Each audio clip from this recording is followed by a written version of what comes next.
Hi guys, so we're going to talk about this partial lunar eclipse in Taurus that is happening really early Friday morning, November 19th. So, and really depending on where you are in the world, so it'll be happening at 3:56 a.m. Eastern Standard Time. So that'll be 2:56 a.m. Central, yada yada. It's happening at 27 degrees Taurus. So wherever Taurus is in your chart, we're going to go through each of the houses based on the rising sign, how it will work for you. So here in a little bit. But first, let's talk about what's going on with this eclipse and what even is an eclipse and how does it even happen. So you've been probably hearing me talk about the lunar nodes as well. The North Node and South Node will be regressing into Taurus-Scorpio axis after being on the Gemini-Sagittarius axis for the last 18 months, basically. And usually that's about how long the North Node and South Node stay in those two signs. They're always opposite each other. And the North Node and South Node is the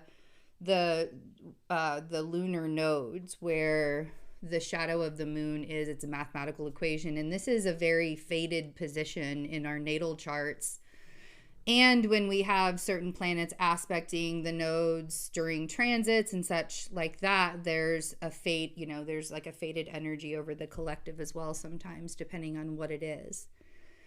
And so with the Gemini, the North Node being in Gemini and the South Node being in Sagittarius, we've all really been focused on information. I'm not sure if you've noticed during all of this pandemic how there was so much fake news, and with the last presidency we had so much fake news and we had so much of this, and there really was a lot of fake information put out. Like Facebook had to really buckle down on people putting out information, and there was just a lot of so much information that you couldn't really, you had to pick through what to believe and what not to believe. And so at the end of the day, the Sagittarius South Node is like, are we going to believe everything? Are we going to not look at all of the details? Are we not going to pay attention to what our personal belief systems within our own DNA and our own selves,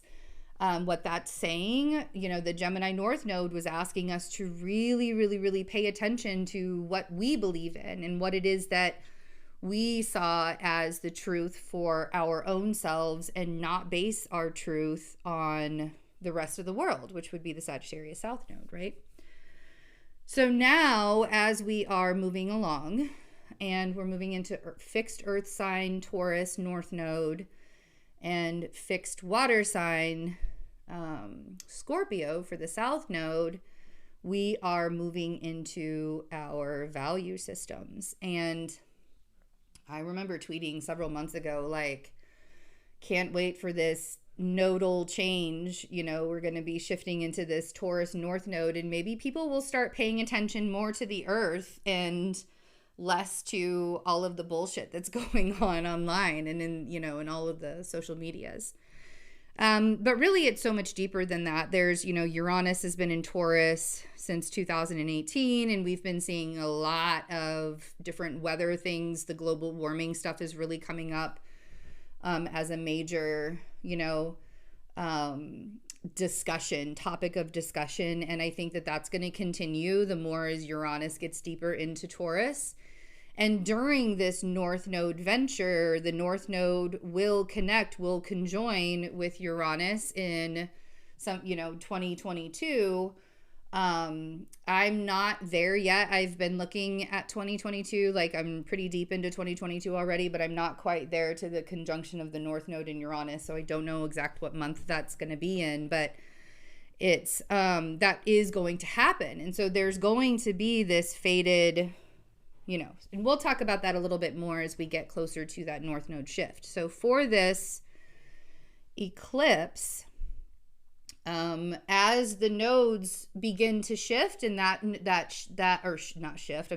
the nodes begin to regress to Taurus and Scorpio, which will be happening in January, we have this partial lunar eclipse in Taurus, and it starts us on a new cycle that is ending in May of 2023 when the nodes shift to Aries and Libra. So Aries will be in the North Node and Libra will be in the South Node, and then we'll be looking at the relationship with ourselves versus the relationship with other people.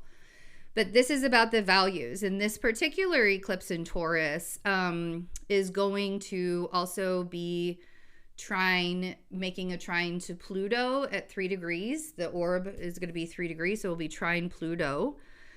And on the outside of this eclipse, the Venus will be trine Uranus, and Mars will be one day after the exact opposition between Mars and Uranus. So Uranus is really making himself known during this eclipse, being there in Taurus. It's not, yes, the moon will conjoin Uranus the day, as we're leading up to its full moon, up to its fullness on Friday morning.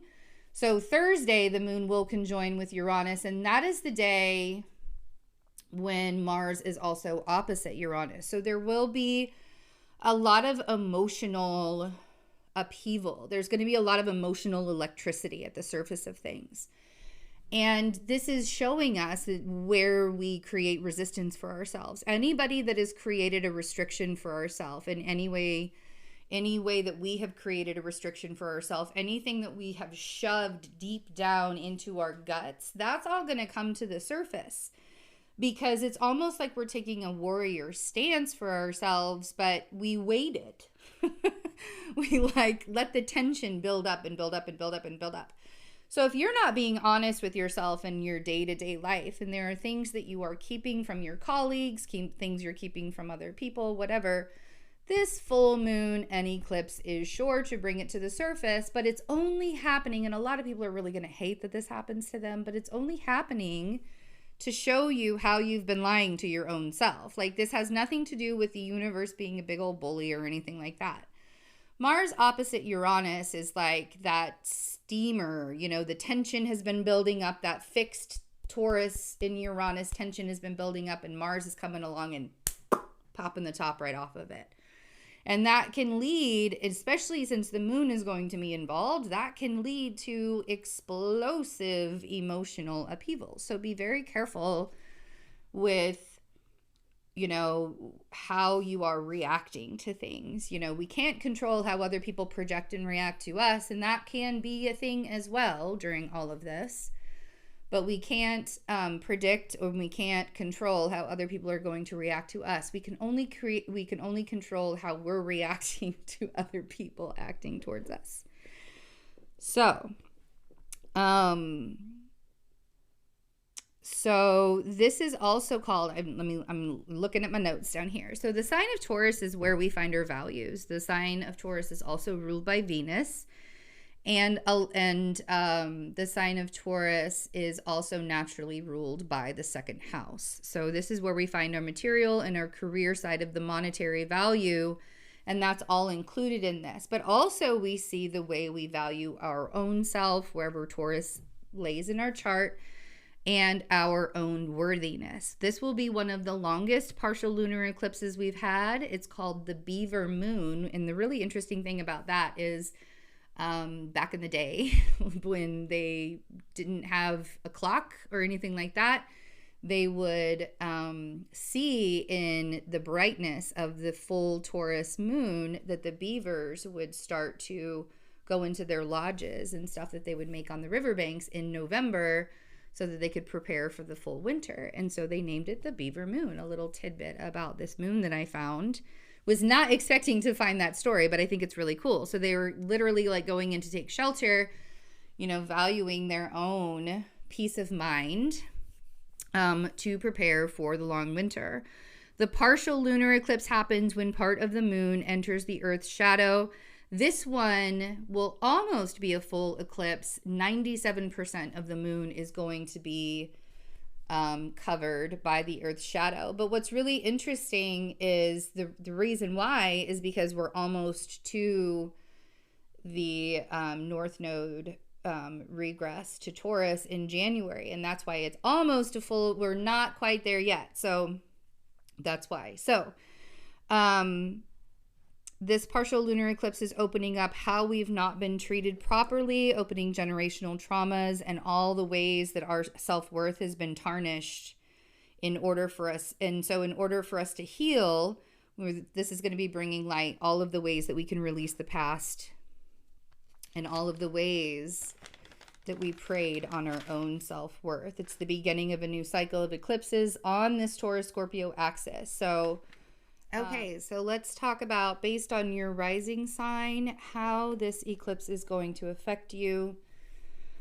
So for Aries, this is going to be, the eclipse will be Aries rising. The eclipse will be in your second house.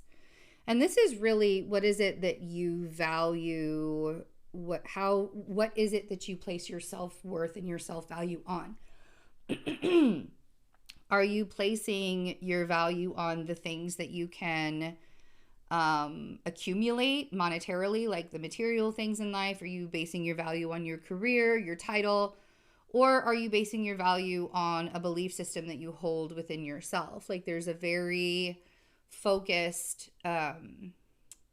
things will be removed, or showing you what things need to be removed so that you are focusing your value of who you are, not on the stuff that you see, but on how you feel. So it's like you want your outside to reflect what's going on inside. You don't want your outside to define what's going on inside of you. For Taurus, this will be happening, the eclipse will be happening in your first house for Taurus rising. Now, real quick, before I get any further into the risings, I want you to remember that this is for whole house rising sign. So if you are looking at your rising, at your chart in a Placidus house system, the Placidus house system, or the Porphyry house system, and you have a late degree rising, the late degree rising sign, then it will be the next house. It'll be for the next rising sign. So look in the whole, if you set it to whole house system, it'll be in the house system, or in the houses that I'm talking about here. So first house for Taurus, this is really about valuing yourself at a core level. You really have to make sure that you are identifying with your morals and values that you are putting out there into the world. Are you reflecting that? Are you allowing the world to mirror back to you the way that you want to see yourself? Are you letting other people's perspectives create the core value system within yourself? Are you finding that? Are you meditating and you getting in touch with who you are so you can find that core value system for yourself? That's going to be a really big question. So for Gemini risings, the big question that you're going to ask yourself during this eclipse season, and the things that you're going to be removing, are, who am I? Like, what are your beliefs? Are you walking the path of your own belief system, or are you walking the path of somebody else's belief system? Anything that's happening or anything that transits the 12th house is really shining a light on how you see God, or how you see the lack of God within your life, and how you're presenting that. Because we can be very, very hard on ourselves when anything transits our 12th house. We can be very, very hard on ourselves.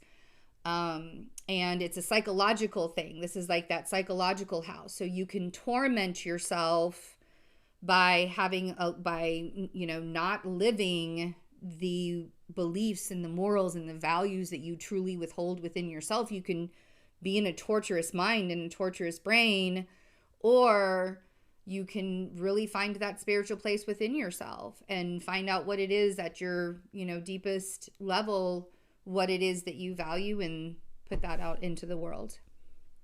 The 11th house, Cancer rising, your 11th house is going to be spotlighted. And this is asking how you are valued in your community, in your friend groups, at work, and social media friend groups, like anything, like is everybody else, like how are these systems, these community systems, the collective, how are they valuing you in your spiritual circles? Are you creating a persona for those people so that they can value in a perceptive, in like the way that you want them to perceive you? Or are you creating the real persona and putting yourself out as authentic? And like this full moon is really asking you to be authentic in all of your spaces and all of your circles, and to make sure that you're not glossing over things just so they look a little bit prettier and it looks a little bit better to other people. Oh, I gotta turn it this way. Okay. So Leo rising, this is going to be spotlighting your 10th house, and this is going to be shining a light on your public persona, your personal life, and how others will perceive you as well. This will all be in focus. Are you on a path that brings you a sense of value, or are you still walking a path that others expect of you? In the career that you've chosen to do, or the thing that you've chosen to do every day, are you allowing yourself to look at that and put yourself in a valuable position, or are you taking advantage? So that's going to be a really big thing, and there will be things that are removed out of your way so that people can see you better. If you are really working for the community and you're really putting yourself in positions to help others out, and it's not just about a personal goal for, just for you, all for you, there's going to be spotlights, things are going to really open up for you, but you have to make sure that, we're sharing the abundance, right? We're sharing the spotlight with others. Virgo rising, this is going to put a spotlight on your 9th house, and where all of your old belief systems were stifling your growth, you're going to find how you are removing things and repositioning yourself in order for growth and expansion. This is about your evolution, and anything that is in your path or anything that is on your journey that is stifling your evolution in any way, shape, or form, whether that's a relationship, whether that is a job, whether that is whatever situation, whether it's like wherever you're living, it will become more restrictive and difficult in those spaces because you can't expand yourself in spaces that are limiting and boxed in. And this is a time for expansion for you. So you may feel very restless during this time. It'll probably be a good idea for you to write down any ideas of things that you want to really look into once the obstacles are removed for you. So like if you want to be able to move, if you want to get out of a relationship, or if you want to be in a new relationship, this is a good time to journal all of those things that you feel like, all of the things that you want in your life and all of the stuff that you have to remove in order to be able to build those foundations. Libra, we are looking at your 8th house for this Libra rising. So this is going to be about your self-worth when it comes to the spaces that you share with other people. Your self-worth has probably always been defined by spaces other people created for you. And so now it's sort of like this liberation, like you're allowing yourself so that you still want to have these deepening relationships and you still want to be able to work well with other people. But are you sharing spaces in a balanced kind of way with people, right? So, and it's always about the balance with the Libra rising, right? So when we look at our self-worth, like for example, I am a Libra rising, and I know that my self-worth and my values have always been a wounding of mine because my 8th house Taurus Chiron. And so I've always made myself small in spaces. So Libra, this is going to be like this liberating thing where you're going to be able to recognize how you have boxed yourself in and how you are able to actually expand yourself in the right company, right? Like when you are with the right people and you're in the right company and you're all in that same kind of vibration, you're able to expand your energy more. And you won't feel so boxed into the spaces that you have felt confined in for your whole life.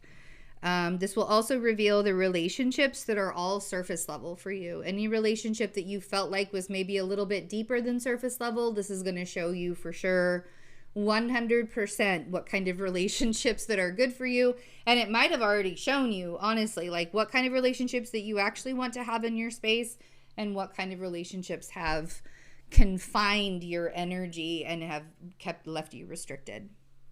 Scorpio rising.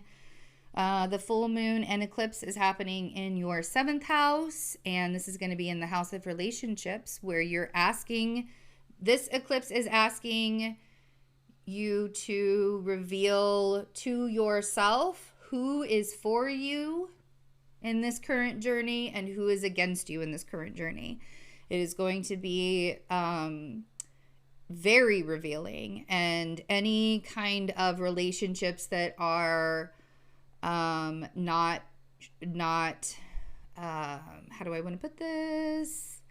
Not allowing you to live fully within your own value system. Any relationships that are restricting you from your value system will be taken out of your energy. Please let that happen. If that is something where you're recognizing that people don't actually, but here's the thing, is you can have those conversations too. You can bring that stuff up.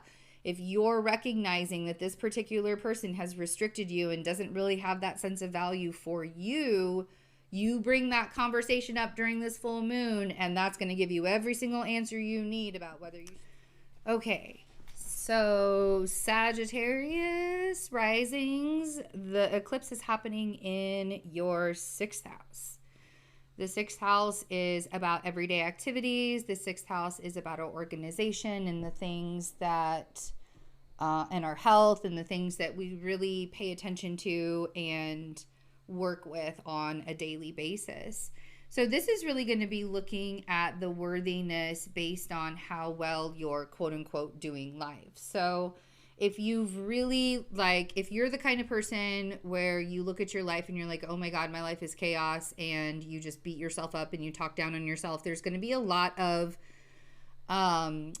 self-worth and value, like learning how to say nicer and kinder things to yourself, waking up and starting a whole new routine. This may really help, like, release some addictions that you've been holding on to, like maybe you have a caffeine addiction or an alcohol addiction, or like there's some kind of vice that you've been holding on to that you really wanted to get rid of. This full moon can really support that. Like this moon is really going to support releasing any kind of vices that you have when it comes to your health, or like there's no such thing as perfection. Like take it from a Virgo. The 6th house rules Virgo.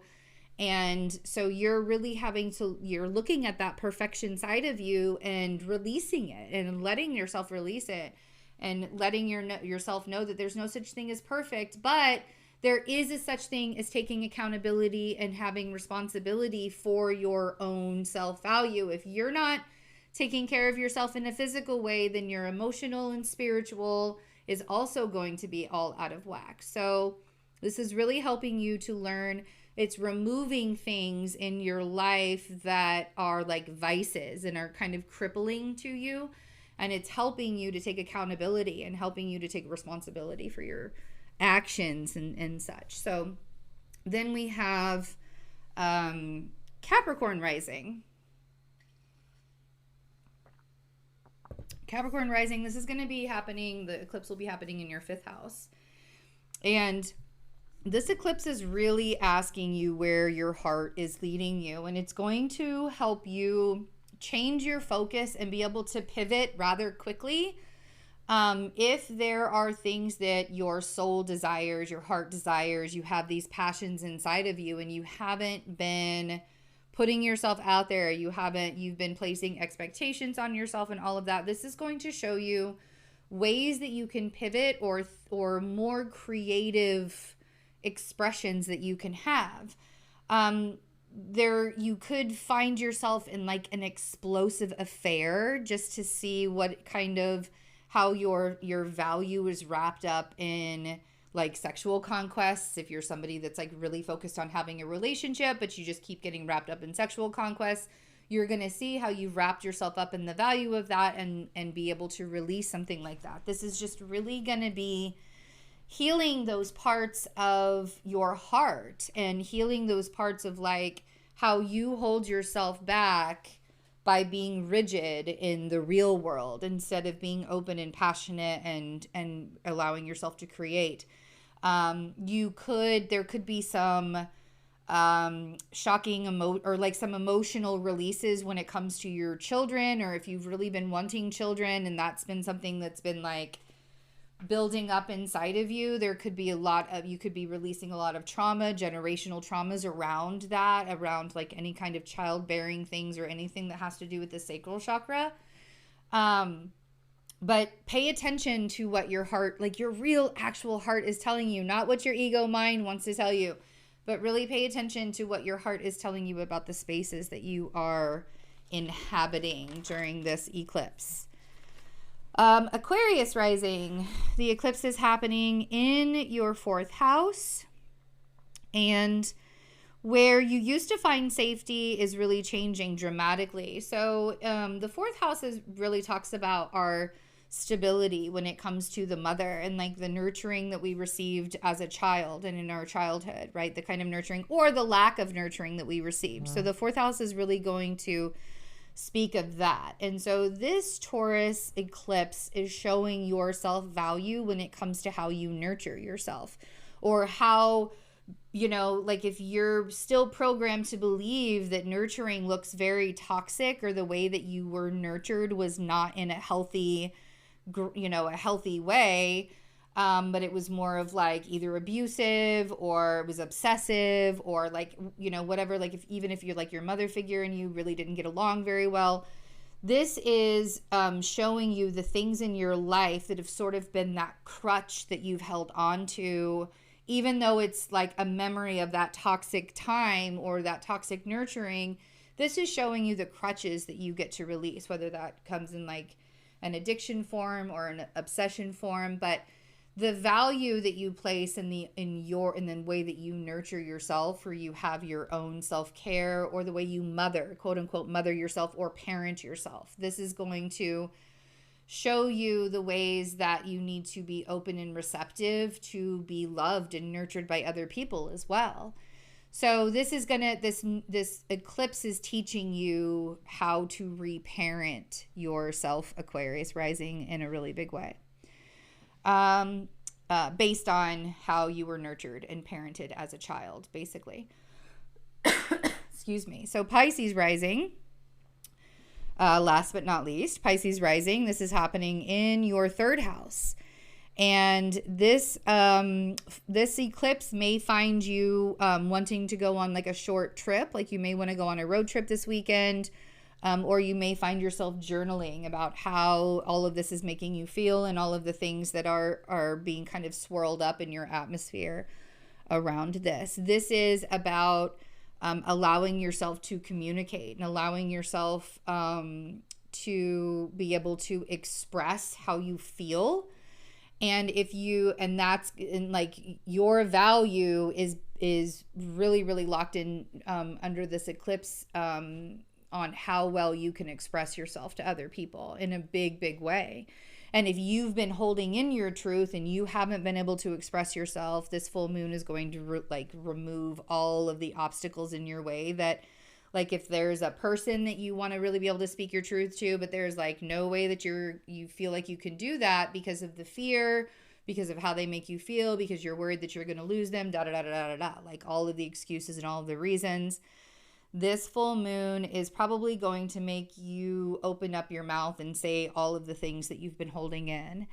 And if you're not able to use your words and be able to say those things to other people, writing a letter, journaling, taking a trip will probably ease some tension for you. But the best and biggest way to ease the tension is to just say what you need to say and get it out in the open. You may also have some arguments with siblings. If you have siblings, be careful of any kind of arguments with siblings during this time, because that could be a thing. So I love you guys. Thanks for hanging out with me. I will be doing, for the members, I will be doing a separate card reading for this as well. So take care of yourselves. See ya.